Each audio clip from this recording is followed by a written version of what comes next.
You know, Git isn't hard to learn, and GitHub Desktop makes Git even easier to learn. Hi, I'm Cameron McKenzie. I'm the editor-in-chief at theserverside.com, and I want to show you how to use GitHub Desktop to do all of the key things that you would do with a Git repository, like pushing and pulling, using branches, doing isolated development, merging, and just managing your commit history, like doing things like rebases, commits, resets, reverts, maybe even some cherry picking. Now, to start off, I've actually got a blank Windows operating system here with nothing installed on it. And I've just gone to desktop.github.com and clicked download, and I'm just going to install GitHub Desktop right from the start, just to show you that I'm not pulling any tricks on my local operating system. Now, one thing I will tell you is that I do have my own GitHub repository set up. So I created one. Let me see if I can find it here. There it is. I believe that the name of my account is Learn GitHub Desktop Fast, which is a fairly apt name for my repository. And you can see that when I try to install GitHub Desktop, the one thing it asks me to do is to, well, sign into GitHub, just so that it can connect to my GitHub account and maybe work with some repositories that I have in there. So I click OK. It looks like it's found my account. I'm going to authorize the application through the browser. Ask me to open GitHub Desktop, but hey, GitHub Desktop is already open. Looks like it wants to just configure things, just set things up locally. I'm going to say yes, use my GitHub account and name. And boom, all of a sudden, we are ready to go working with GitHub Desktop. Now, if you've worked with Git before, maybe if you haven't, you might know that, well, when you work with Git, you use something called a repo. A repo is the place where you store all of your code, where your history of code is, where all of your branches are. So starting off, the first thing that we need to do is create a Git repository. And it's not a GitHub repository. GitHub is the vendor that has the cloud-based Git service, but Git is the underlying tool that makes all of this Git stuff happen. So right off the bat, I'm going to click this option to create a new repository on your hard drive. What's the name? I'll call it my first repo. Not a very creative name. You can give it a description. I'm going to initialize this with a README. I like to have just one file in the root of my repo right when I create it, and adding a README file will do that, not required. And then, well, if you're working with Java or C Octothorpe or Python, there's certain files that you probably don't want to check into the repository. You can click a git ignore file. I'm going to ignore the git ignore for now. And I don't know, maybe I'll choose an MIT license. Who knows? Maybe I want to share this with people and have other people share this example. So boom, all of a sudden, my first repo has been created. But it's pretty boring because there's nothing in it, right?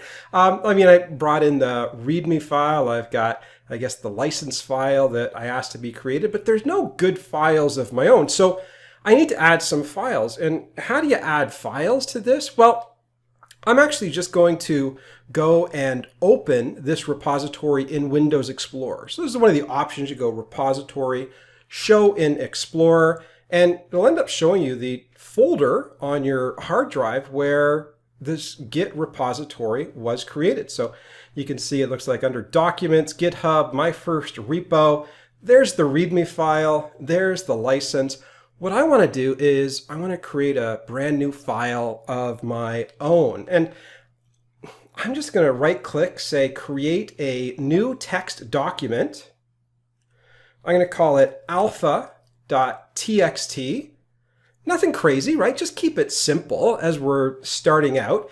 And you can see I haven't done anything through Git. I just created a new file on my file system. The whole point of Git is to keep track of the files that you create, the files that you update, the files that you edit, the files that you delete, and also maintain a history of those changes. Every time you do a commit, in Git, it kind of takes a stamp of where you are and keeps a history of that. I always compare it to like a save point in a video game, right? You get so far in a video game and you hit a certain point and it kind of saves the fact that you got there, and then you can move on, you play a little longer, then you get to another save point. That's what commits are like in Git. Those are your video game save points that, you know, if you start work and you mess around, you get killed a little bit, you can always go back to them, revert back to them, reset back to them might even be the better terminology. Okay, so I've got that created on my file system. Let's come over here to GitHub Desktop and look at that. It says that alpha.txt has been created. See, it's keeping track of what's going on my file system. So, you know, right down here it says, do you want to commit this file?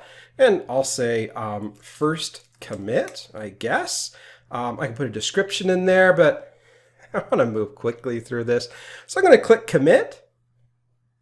And boom, all of a sudden, we've got a commit to our Git repository. I even click on this tab here. It says the history. And you can see, well, we have the initial commit that's the one where we created the repo and we added the license and the README. Now we've got our first commit on here. That's alpha.txt. You know what I might do? I might go down and see if I can create another file. I'm actually just going to adjust my screen here so we can see everything at the same time.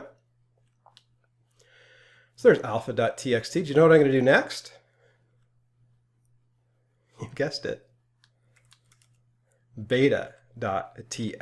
So now we've got a second file in here. And I bet you if I moseyed on over here to changes, look at that. GitHub Desktop has recognized that, well, I've got another change to my local file system. And it says to me, hey, do you want to commit this change? Do you want to make a save point so that, I don't know, maybe one time in the future you can come back here if you like what's happening. And hey, I'm all for that. And I'll type in second commit. Why not? Click commit to main. And look at this. We're cooking with gas here. We've got 3 commits, the initial commit, our first commit with alpha, our second commit with beta. Geez, what should we do next? Now, I know what you're thinking. You're thinking we're going to create charlie.txt, but we're not. You see, when you're working with GitHub Desktop, well, the idea is that you'll be creating files locally. When you work with Git, everything actually happens locally. You know, you create your files locally, you do your commits locally. Then at some point in the future where you're real happy with what you've done, you push it up to GitHub. And so right now, if I actually looked at my GitHub account, you see there's my GitHub account right here. There's Learn GitHub Desktop Fast. I'm going to do a refresh on this page. And look, it's telling me that I don't have any repositories, right? Your repositories. Hey, I don't have any repositories. Well, you saw me create a repository. I can see on the left-hand side of my screen a repository called My First Repo. I can see 3 commits in it, but that's all local. That's all in my local file system. That's not been pushed up to GitHub. So maybe that's the next thing we need to do. Take this local repository we created and push it up to GitHub.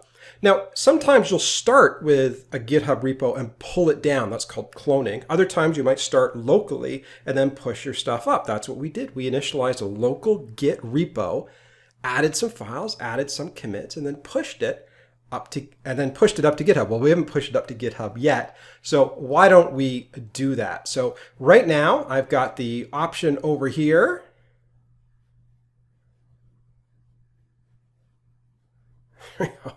Took me a while to find it. Under repository, I've got the option here to push. And what a push is that's taking the repository in your local file system and all of the commits that have happened and pushing it up to GitHub. So here I go. I'm going to click Publish Repository. It's going to do the SSH handshake, maybe, authenticate me, make sure everything worked properly. And then I'm going to come over here to GitHub And boom, all of a sudden my first repo is now up on GitHub. So we're creating Git repos locally, we're adding files, we're adding commits.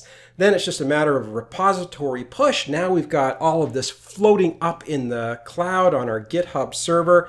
You can even come into my first repo and take a look and see we've got alpha and beta there. Now, did we talk about Charlie a little while ago? Let's create Charlie, but let's create Charlie up on GitHub. So you've got this option here, create a file. I'm going to create a new file. I'm going to call it charlie.txt. Might as well put something in there. Then I'm going to click Commit Changes. And I'll call this the third commit, just to keep things consistent. And boom, now all of a sudden, I've got charlie.html in my file system up on GitHub.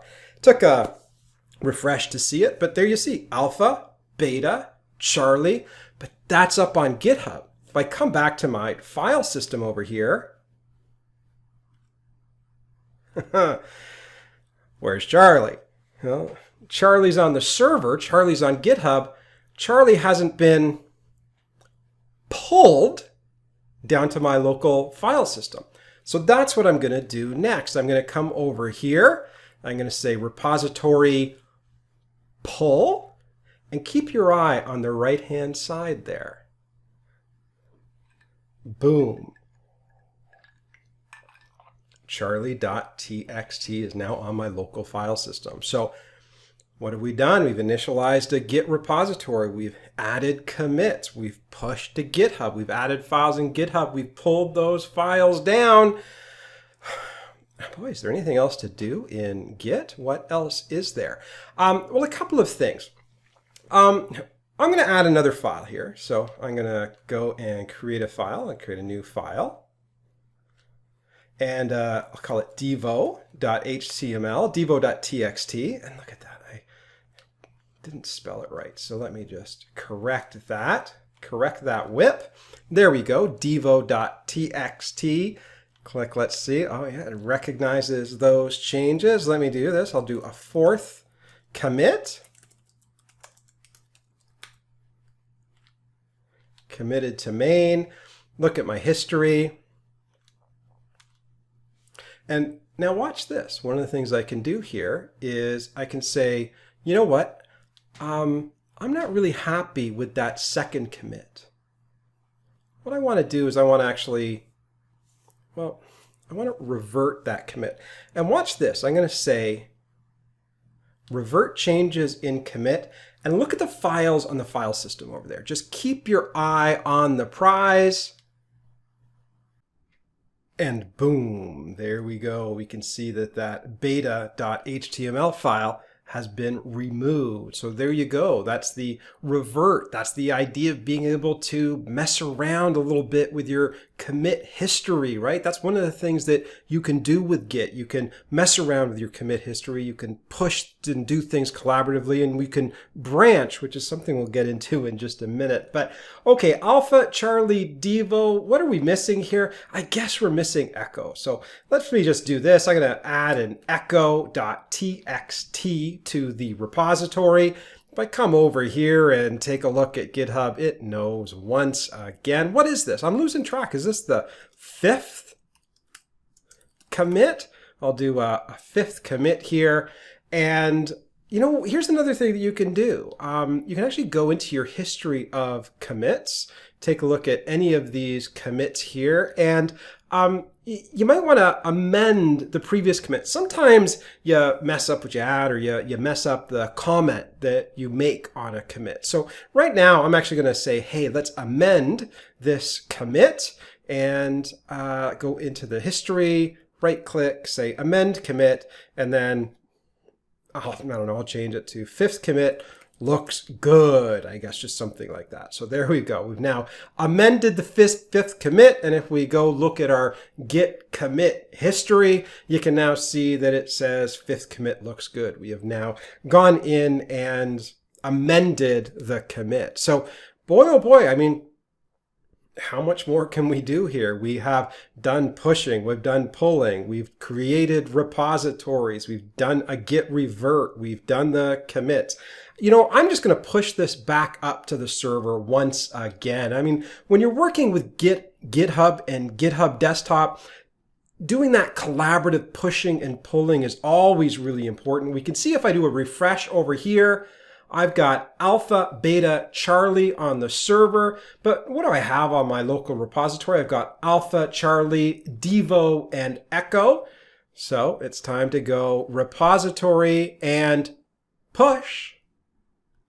And push up to that remote GitHub repository. I'll come back over here, take a look at that repo, do a little bit of a refresh of that repo. What do you say about a man with more than one watch? A man with one watch always knows what time it is, but a man with two watches is never quite sure. I got a couple of different browsers open here, so I don't know which one to go to. I hit the wrong one a second ago. Anyways, Alpha, Beta, Charlie is what was previously on the server. I'm going to click a refresh and boom, now we have Alpha, Charlie, Devo, and Echo. Beta is gone because we did that revert on the client side. And now the server is consistent with what I've got on my local file system. So there you go. That is, I mean, those are some of the key things that you do when you start working with Git, GitHub Desktop, and GitHub in the cloud.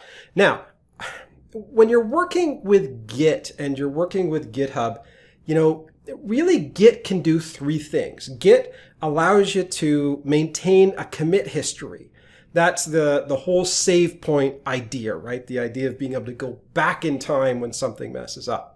It allows you to do collaborative work. So collaborative work is doing stuff locally, doing your commits locally, but when you've got something you're happy with and you want to share, you can push that up to the server and share it with other members of your team, because maybe they've got GitHub Desktop installed as well, and they're pulling from this repository as well every time somebody on the team makes a commit and does a push.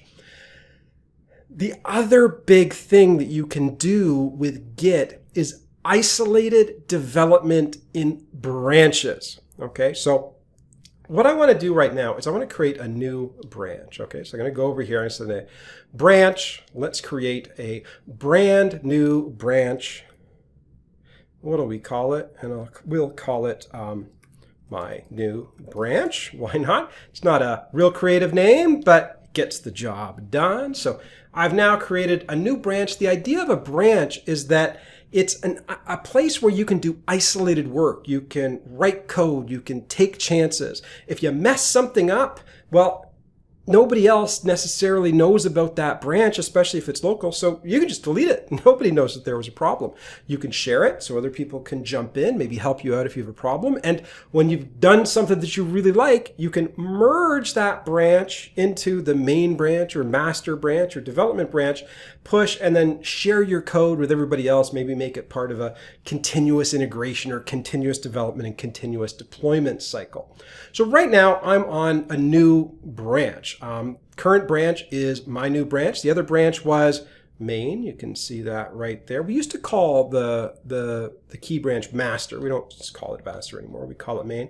I guess let's continue this phonetic alphabet. Let's add in what's F. I think F is Foxtrot. Okay, so we've got Foxtrot added. Now, speaking of the Foxtrot, that's a dance, and I think you've done this dance before, right? There's our Foxtrot. There's our 6th commit. Is that the 6th commit? I think so. So we've got another commit here. Let's add another one. What is it now? Let's say 4 and place some golf. There we go. Golf.txt is the next one. And is this our 7th commit? This is a lot of commitment here. Who said I was afraid of commitment? That's just silliness. Okay, so now we've got this branch here. It's our new branch. It's separate from that good old main branch. And we've got a couple of commits on it. We've got golf and we've got Foxtrot. Watch this. So notice we've got Foxtrot and Golf over here. I'm going to switch branches. I'm going to go back to the main branch. Watch this. When I go back to the main branch, Golf and Foxtrot disappear. They're not there anymore. Those two files are only part of that other branch, my new branch, right? And if nobody sees that branch, if you've never pushed that branch, everything in that branch has its own separate commit history. Watch. I mean, I can do these magic tricks all day. I'm like David Copperfield here. Look, I switched back to my new branch, and then there we go. Foxtrot and Golf have been created there. Now here's the other cool thing. I'm going to go back to the main branch here. And what am I going to do? I'm going to create another branch. I'll create another branch called my other branch. I'll create that branch. And over here in my other branch, what will we do? Well, we'll have a new file called gforce.txt, and then another new text document called honor.txt. By the way, notice that I added two files here. I've been doing one file all the time. When you're working with Git, like you do a bunch of work, like you should commit often, but you'll be doing like, 5 or 6 changes, working on a method, a file, of this or that, and then, every few hours you might do a commit. You don't do a commit after every file, but here we've been doing that just to show you how to do commits and push code and do reverts and all of those other things. Here I've created 2 files. You can see GForce and Honor. And what is it? It's the 8th commit, something like that. Okay, we'll put that in there.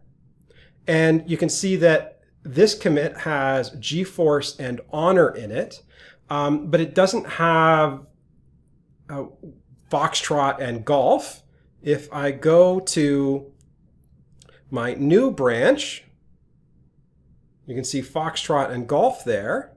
And if you go to the main branch, you don't see any of those new ones, right? They're not there. So it's all kind of interesting stuff. So what do?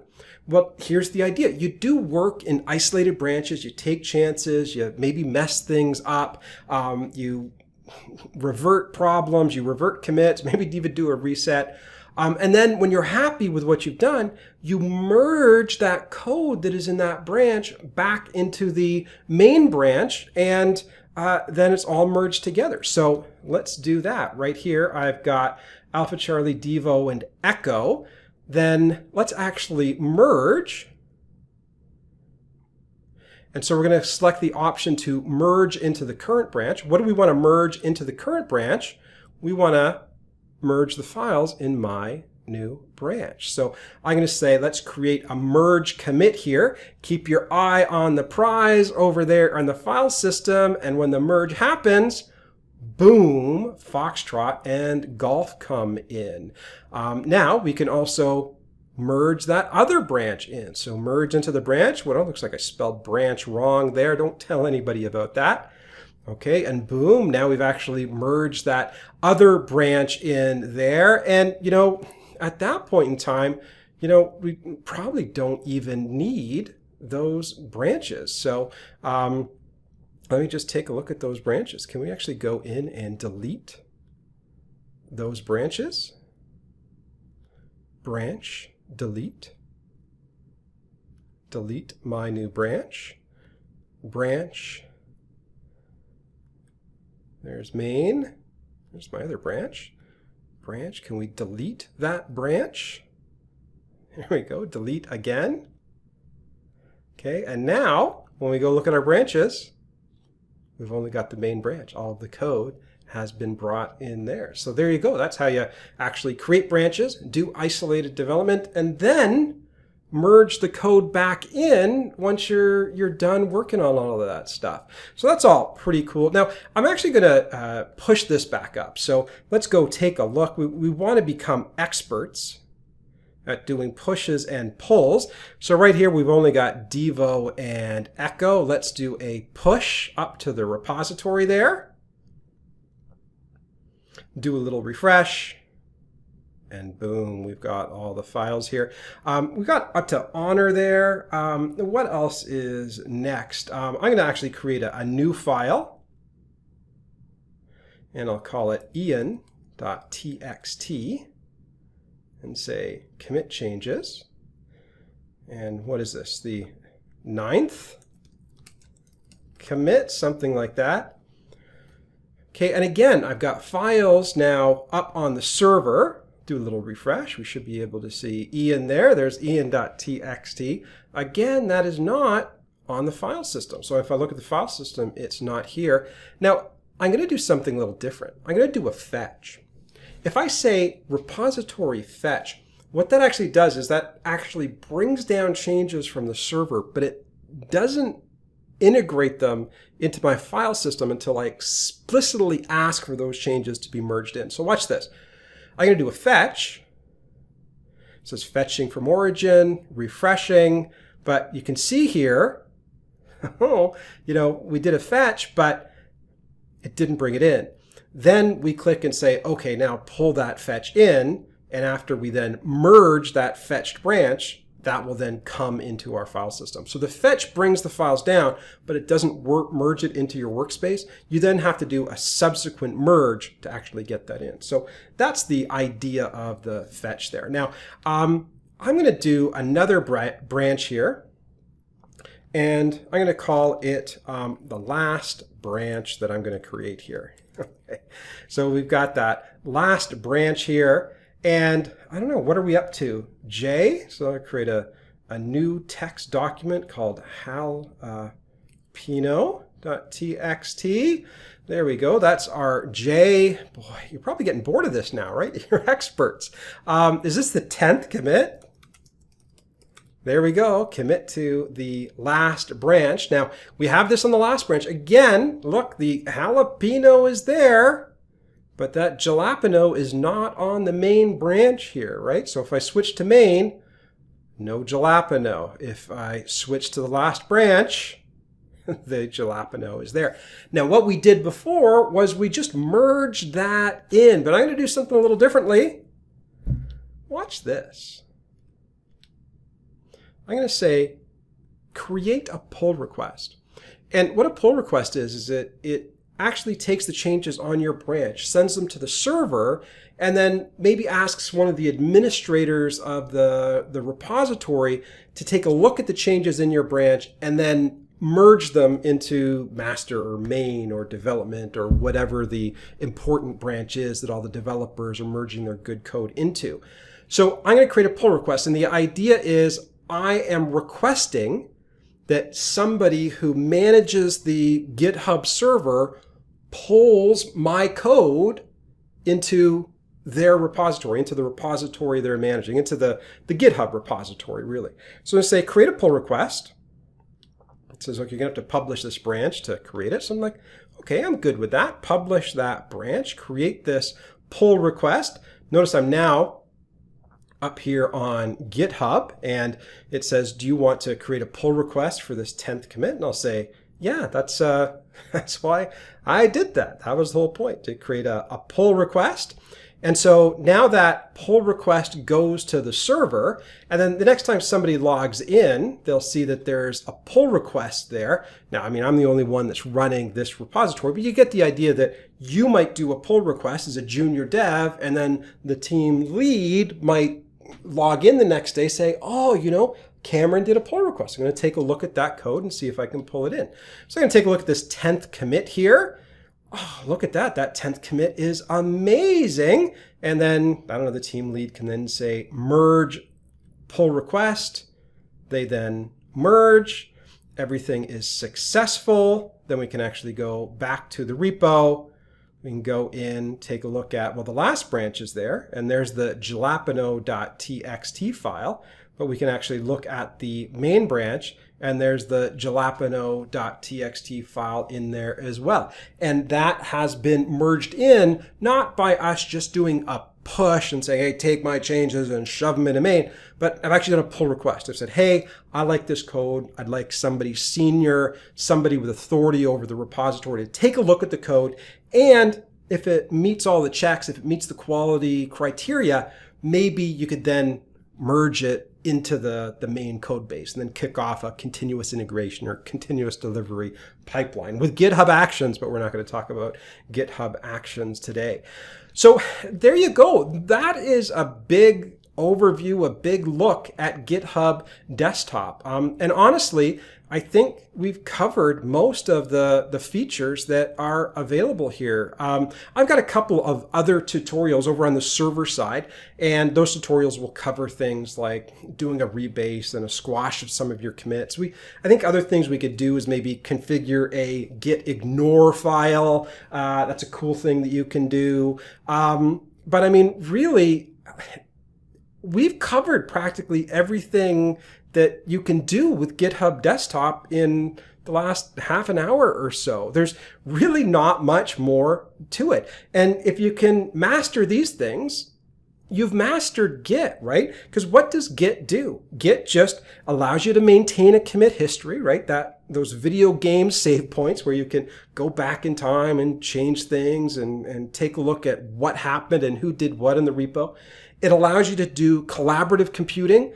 That's the push and pull and maybe even the fetch commands that we saw as we were working on the repository and sharing our code locally and pushing it to GitHub, where other members of the team who were part of that GitHub organization could work with that code as well. And then finally, the other thing that Git allows you to do is isolated development in branches. And that's what we were doing. That's why we created my first branch, my other branch, the new branch. What branch? There's a branch there that I misspelled. You create branches, you take chances, you develop code, you do edits, and then when you're happy with what you've got, you take your code and then you merge it into the main branch or the master branch or the development branch if you're using Git Flow or something like that. And then that's it, right? Collaborative work, isolated development, and managing your local commit history. That is what Git, and for that matter, GitHub, is all about. And I think we did a whirlwind tour of all of the major options there. So I don't know. I think that's pretty cool. If you understand that, you understand Git pretty good. Now, I've got a lot of other tutorials over on the server side. I'm the editor-in-chief of theserverside.com. We've got lots of tutorials on DevOps, Git, GitHub, Scrum, Agile, Jenkins, you name it. We've got a bunch of tutorials over there.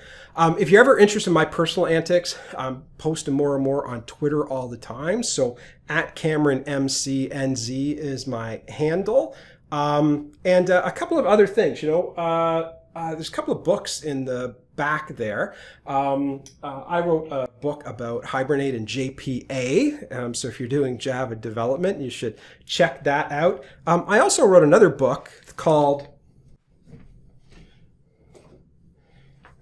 Pickering is Springfield. So it's all about the fact that the hometown of The Simpsons is actually based on a small town in Ontario, Canada called Pickering. So that's a good little book to take a look at. And I've also been working with a freelancer over on the server side who's writing some great stuff about Scrum and Agile. She's just published a book called the Scrum Master Certification Guide. And if anybody wants to learn about Scrum or even get Scrum certified, go over to Amazon and check that book out. It's well worth the read.